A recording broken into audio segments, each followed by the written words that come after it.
Baik, nasta'inu billah, kita memohon pertolongan kepada Allah Subhanahu wa taala. Yang punya kitab Abu Syuja boleh dibuka, silahkan. Qala al-muallif rahimahullahu taala. Ya, pengarang kitab Abu Syuja yaitu Abu Syuja Al-Asfihani, beliau berkata, kata beliau, jadi pengarang teman-teman yang baru bergabung untuk kajian kali ini, kita memakai matan Abu Syuja yang mana ditulis oleh Abu Syuja Ahmad bin Husain bin Ahmad Al-Asfihani. Beliau adalah salah satu muallif kitab yang memang merujuk pada madhab Imam Syafi'i rahimahullahu ta'ala. Baik, saya bacakan matannya. Qala al-muallif rahimahullahu ta'ala, wa yakhruju minal farji thalathatu dima'in, damul haidi wan nifasi wal istihadah. Beliau mengatakan, teman-teman, bahwa sesungguhnya ada 3 darah yang keluar dari, mohon maaf, kemaluan wanita. Ya, di antaranya ada darah haid dan ada darah nifas serta ada darah istihadah. Dan pastinya subhanallah, darah-darah ini seharusnya kita pelajari karena subhanallah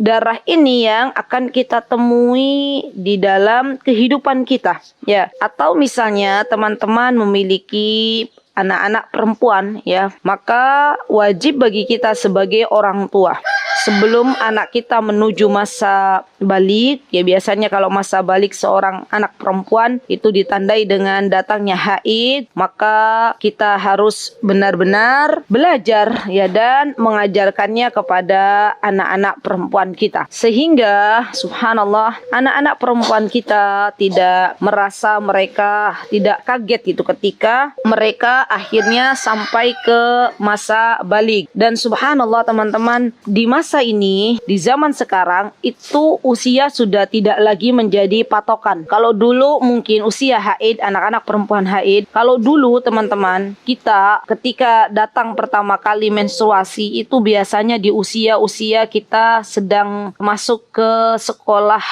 menengah pertama, ya, SMP itu baru pada datang, ya, Masya Allah. Nah sekarang anak-anak, ya, anak-anak perempuan khususnya, ini mereka mendapati menstruasi itu di usia mereka, ada yang, kalau saya dapat kabar dari kawan saya di Yogyakarta itu, ada yang temannya dapat punya anak menstruasinya usia 9 tahun tepat.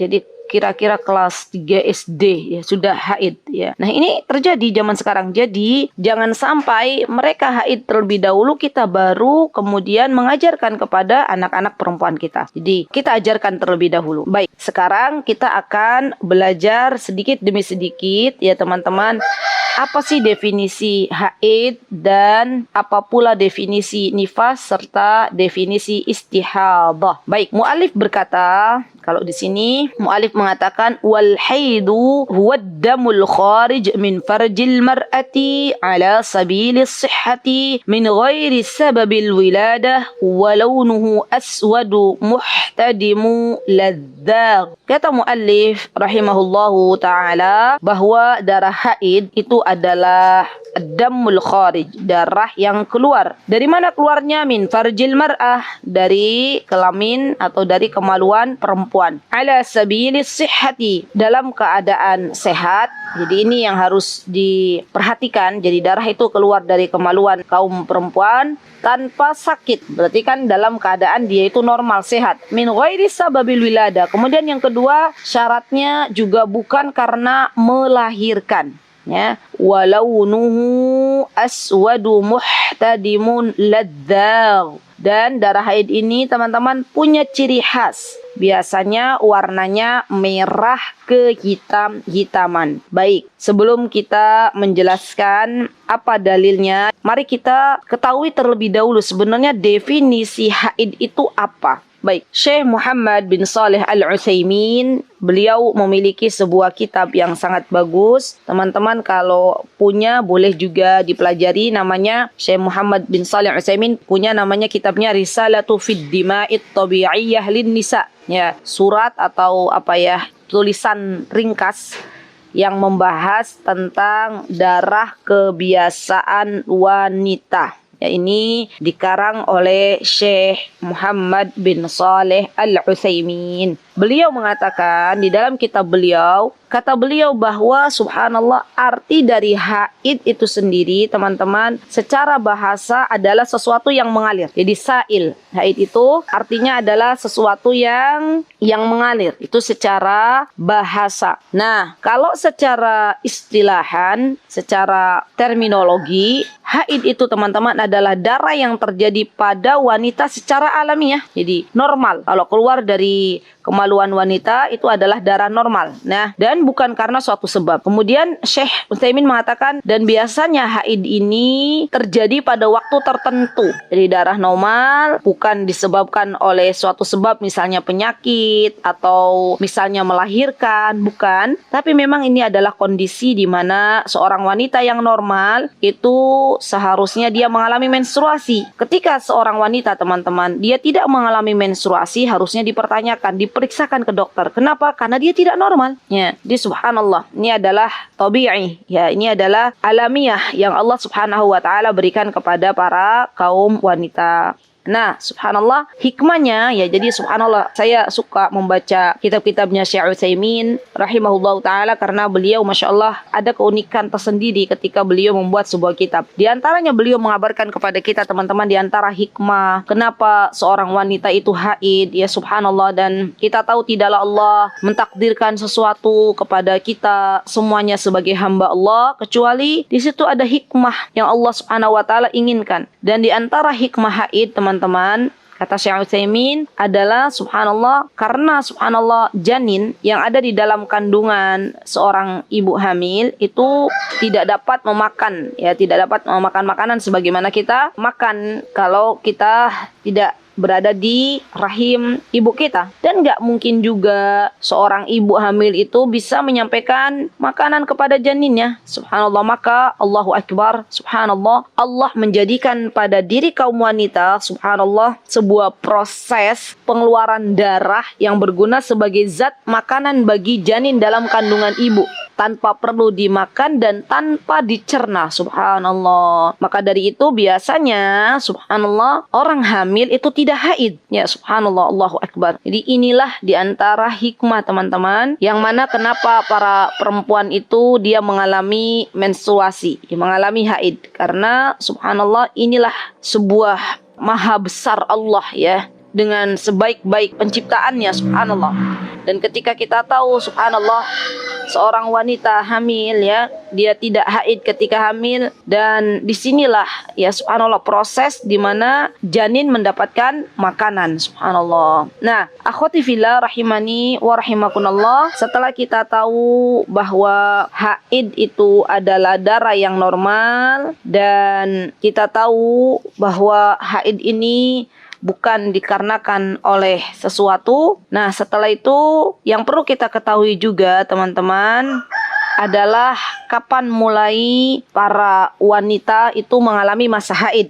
Ya, dan ini juga banyak perbedaan para ulama. Kalau di kitab Abu Syuja, ya saya bacakan di kitabnya Abu Syuja ya. Mu'alif mengatakan, kata beliau bahwa wa aqallu zamanin tahidu fihi al-mar'atu 9 sinin. Kata beliau bahwa usia perempuan minimal mengalami masa haid itu adalah 9 tahun. Wa aqallal haml 6 ashhur. Dan minimal orang wanita hamil itu adalah disebut dengan hamil tidak keguguran, maka minimalnya adalah 6 bulan. Wa aktsaruhu 4 sinin. Dan paling banyak adalah 4 tahun. Subhanallah teman-teman, ada ternyata wanita-wanita yang dia hamil, janinnya itu berada di rahimnya kurang lebih 2 tahun. Seperti Imam Syafi'i rahimahullah ta'ala, beliau berada di rahim ibunda beliau yang tercinta itu kurang lebih 2 tahun. Dan di sini ya Syekh mengatakan bahwa wa ghalibuhu 9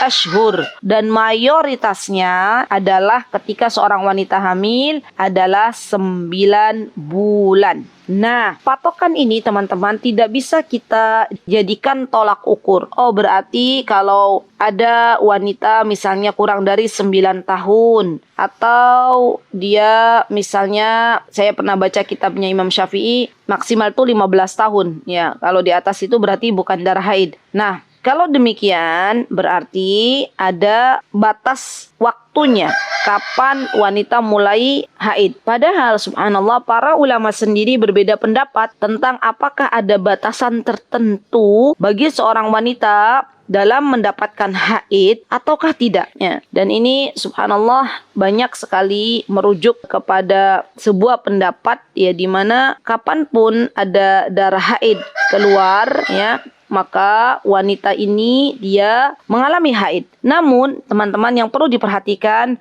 ketika para ulama dari satu zaman ke zaman berikutnya menemukan kasus per kasus, itu ternyata banyak ditemui oleh mayoritas kaum wanita, mereka haid dimulai dari 9 tahun sampai 50 tahun. Walaupun mungkin teman-teman ini perlu dicatat, didapati oleh wanita-wanita zaman sekarang yang mana usianya belum 50 tahun, misalnya 48 tahun, dia sudah tidak haid. Berarti ketika demikian berarti memang maju gitu loh. Dan sekali lagi tidak boleh kita jadikan sebagai tolak ukur 9 sampai 50 tahun itu. Ini hanya ghalib. Ghalib itu mayoritas. Ya, tapi kan berarti kalau mayoritas kan ada orang-orang yang memang mendapati masa haidnya itu sebelum usia 9 tahun, atau mungkin juga dia sebelum 50 tahun sudah selesai. Baik.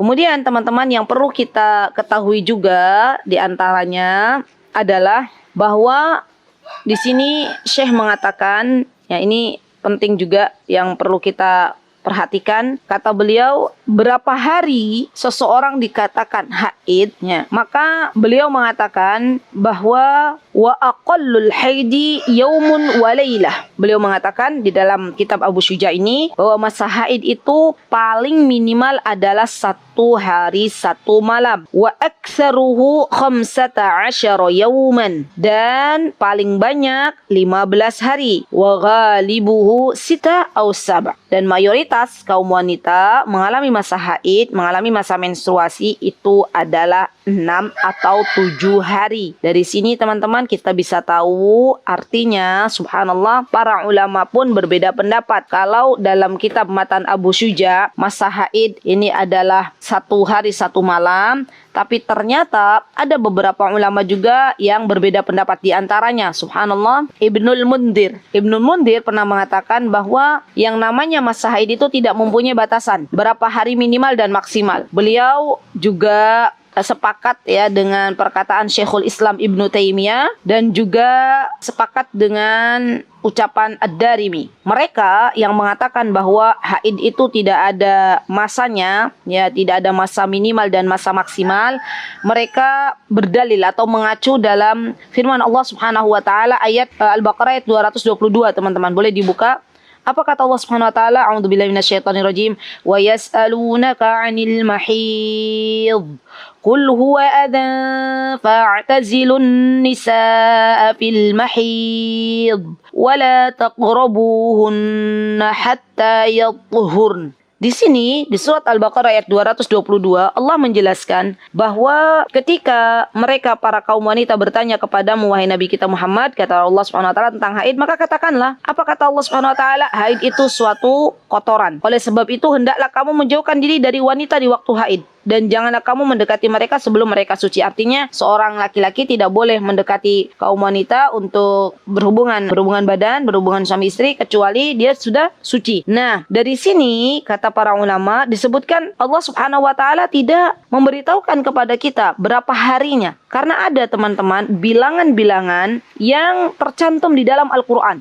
Ya. Coba teman-teman lihat, kalau teman-teman mentadabburi Al-Qur'anul Karim dari awal surah Al-Fatihah sampai An-Nas, maka di situ ada bilangan-bilangan seperti misalnya Allah Subhanahu wa taala ya telah menciptakan 1 tahun itu dengan 12 bulan, ya 12. Di situ kan ada bilangan matematika dalam Al-Qur'anul Karim. Tapi di sini Allah Subhanahu wa taala tidak memberitahukan kepada kita batas minimal perempuan itu haid berapa hari atau batas maksimal.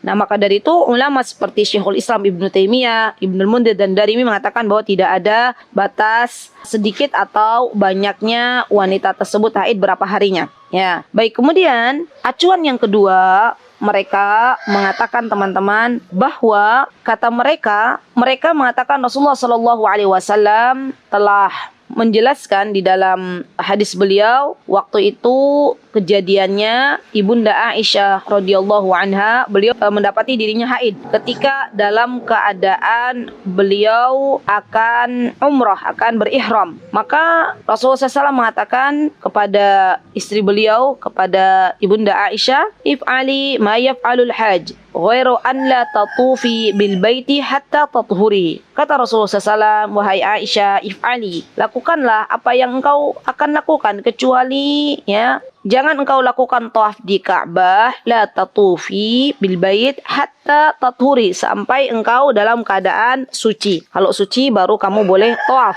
kata Rasulullah SAW. Nah, dari sini teman-teman diambil kesimpulan bahwa subhanallah tidak ada rincian khusus di dalam hadis Rasulullah SAW yang menerangkan berapa sedikit atau banyaknya hari jumlah bilangan wanita-wanita haid.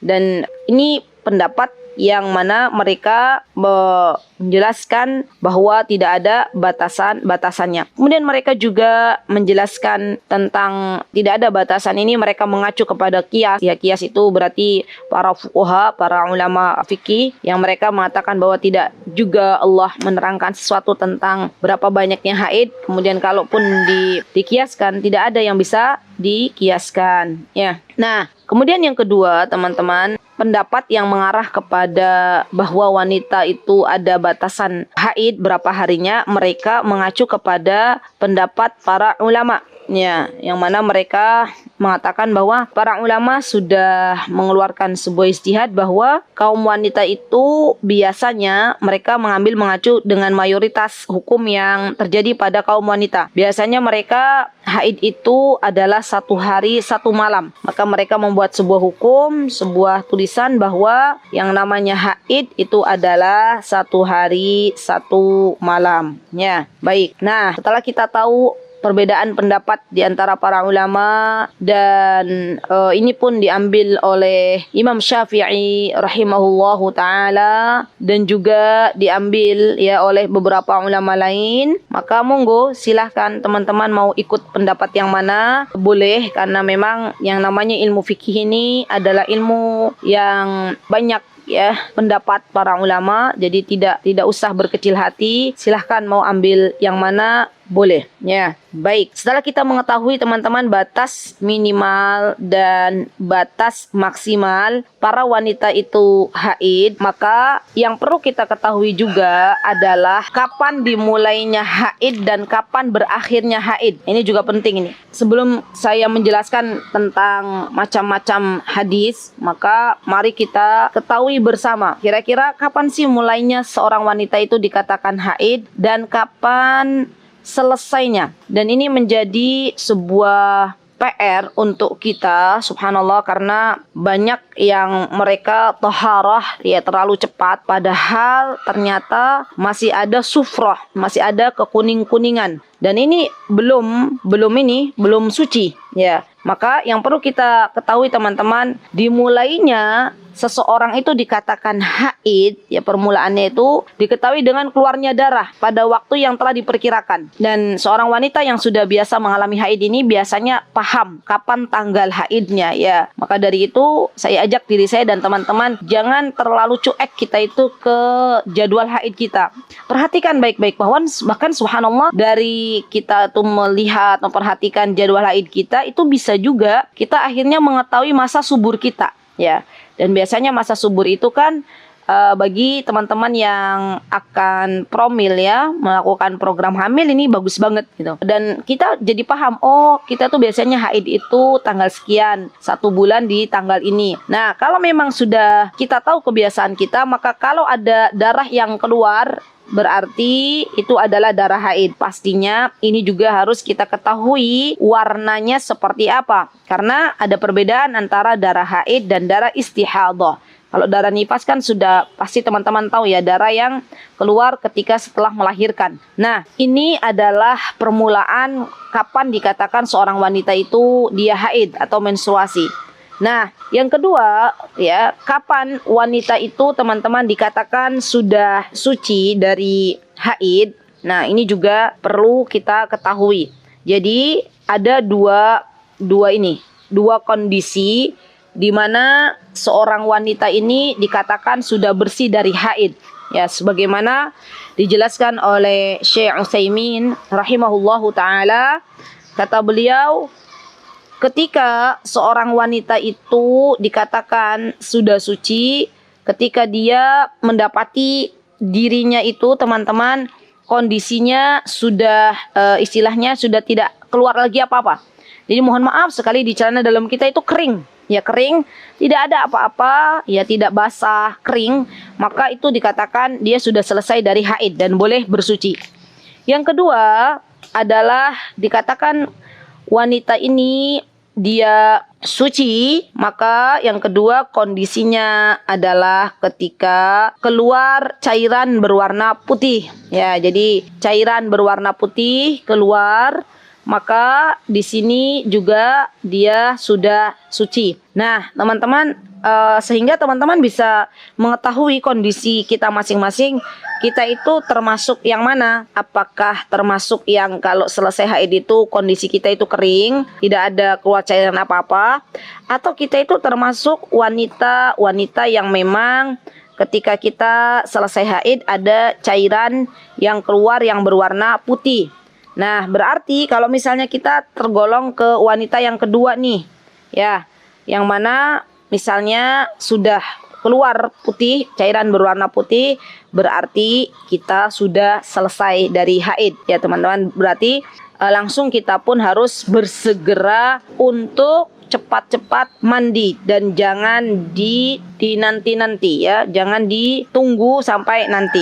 Baik, setelah kita tahu kapan kita selesai dari haid, maka yang perlu kita ketahui juga teman-teman, ini biar tuntas pembahasannya, adalah hukum cairan yang berwarna kekuning-kuningan ya, atau mungkin keruh ya setelah kita haid atau di masa kita sedang haid.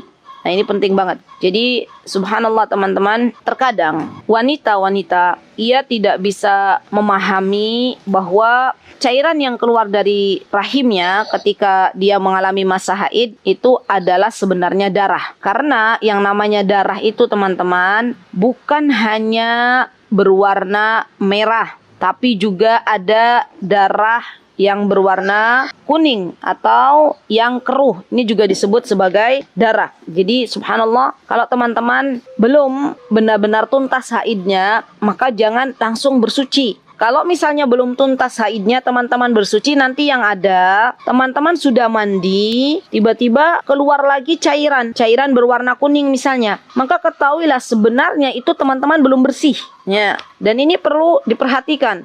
Karena banyak saya mendapati para kaum wanita, khususnya muslimah, yang mana mereka terlalu tergesa-gesa untuk mandi dan mandi besar ya, mandi setelah haid, padahal sejatinya dia belum tuntas untuk menjalani masa-masa haid ya. Di Syekh Utsaimin mengatakan kalau misalnya cairan yang kuning ini terjadi di masa-masa haid, maka ketahuilah bahwa itu adalah darah haid ya. Tapi kalau misalnya cairan kuning ini atau keruh ini terjadi bukan pada waktu haid atau bukan bersambung dengan haid, maka ini teman-teman bukan termasuk dari darah haid ya. Karena dulu Ummu Atiyah mengatakan kunna la na'uddu sukrah wal qudra ba'da tuhri syai'a ya. Jadi harus kita benar-benar lihat teman-teman, kalau memang ini adalah sesuatu yang keluar ketika masa haid berarti itu adalah darah haid. Kalau memang kita bukan ketika haid dan itu keluar, berarti ini adalah bukan darah haid. Baik, kemudian teman-teman yang perlu kita ketahui juga, kita kembali ke matan Abu Syuja ya. Beliau mengatakan yang lanjutannya, wa aqallun nifasi lahdatun wa aktsaruhu sittuna yauman wa ghalibuhu arba'una yauman Kata beliau bahwa minimal nifas itu adalah sesaat atau sebentar. Dan kita tahu kaidahnya nifas itu apa tadi? Kaidahnya adalah darah itu keluar ketika setelah melahirkan. Wa aktsaruhu sittuna yauman. Kata Abu Syuja, wa aktsaruhu, orang nifas itu paling banyak sittuna yauman, 60 hari. Wa ghalibuhu arba'una yauman. Tapi mayoritas para kaum wanita ketika nifas itu adalah 40 hari. Dan sekali lagi teman-teman, ini bukan menjadi patokan. Karena zaman sekarang itu ada wanita-wanita yang nifas baru 2 pekan sudah selesai. Ya, baru 2 pekan sudah selesai. Berarti tidak bisa dijadikan sebagai bahan rujukan bahwa wa aqallun nifas, ya, bahwa wa aksaruhu, yang paling banyak adalah berapa harinya. Ada juga subhanallah yang wanita-wanita yang sudah 40 hari lebih atau bahkan 60 hari dia masih mengeluarkan darah. Dan ini para ulama juga berbeda pendapat. Kalau demikian berarti kalau memang dia masih bersambung ke darah yang melahirkan, berarti ini terhitung dengan nifas. Ya wallahu taala a'lam. Kemudian Syekh Abu Syuja mengatakan wa aqallu tuhri bainal haidataini 15 yawman wala hadda li aktsarihi. Kata beliau, masa minimal suci antara satu haid dengan haid berikutnya itu 15 hari. Ini masa minimalnya ya. Dan untuk maksimalnya tidak ada batasan tertentu. Subhanallah. Di sini dijelaskan bahwa ukuran tersebut ya diperkuat dengan hadis yang dirawikan oleh Abu Dawud dari Ummu Salamah radhiyallahu anha. Beliau mengatakan kanat nufasa tajlisu ala ahdi Rasulillah sallallahu alaihi wasallam 40 yauman. Di sini dikatakan bahwa para kaum wanita dulu itu nifas di masa Rasulullah SAW selama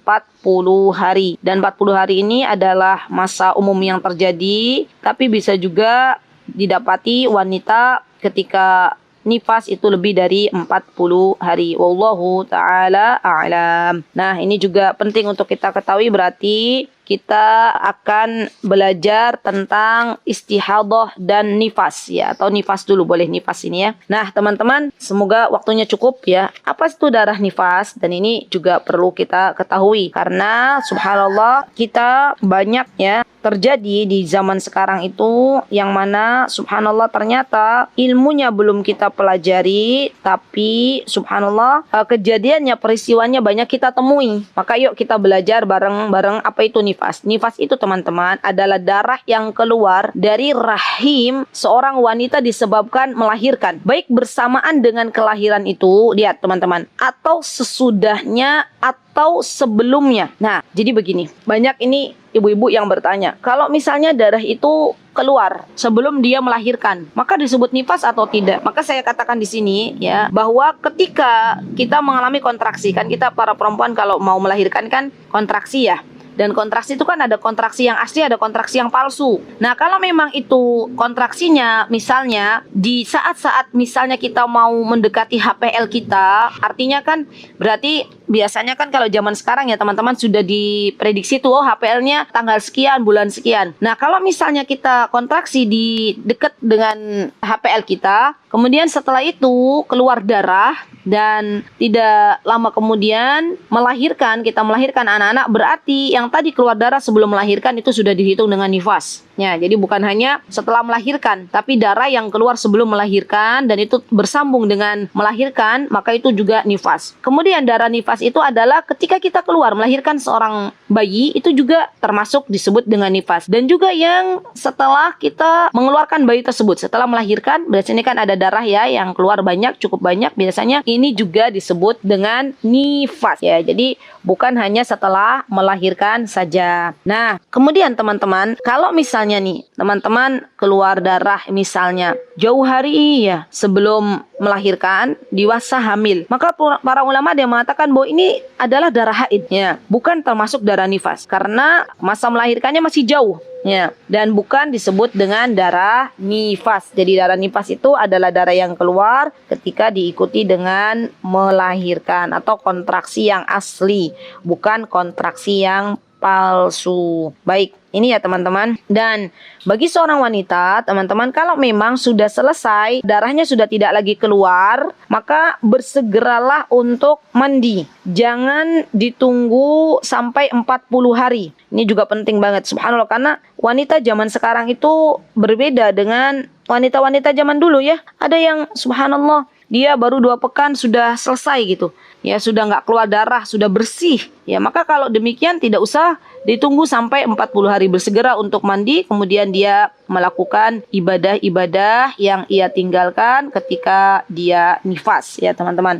Baik, setelah kita tahu apa itu darah nifas, kemudian yang perlu kita ketahui sebenarnya adalah tentang darah istihadah ya. Apa itu darah istihadah, teman-teman? Darah istihadah, teman-teman, adalah darah yang keluar bukan pada waktu masa normal. Ya, jadi darah ini adalah darah penyakit. Dan ini perlu kita ketahui dalam diri kita masing-masing. Kalau misalnya ini bukan jadwal haid saya, tapi kok keluar darah, berarti bisa jadi itu adalah darah istihadah. Dan darah istihadah itu biasanya keluarnya darahnya terus menerus ya, tanpa henti ya. Dan subhanallah, biasanya teman-teman ini disebabkan oleh banyak faktor ya. Ada yang biasanya faktornya itu, kalau sekarang itu ya teman-teman, saya banyak mendapati sebuah kasus di mana wanita biasanya dia mengalami stressing, mengalami kayak semacam depresi, itu biasanya juga keluar darah istihadahnya. Dan ini adalah penyakit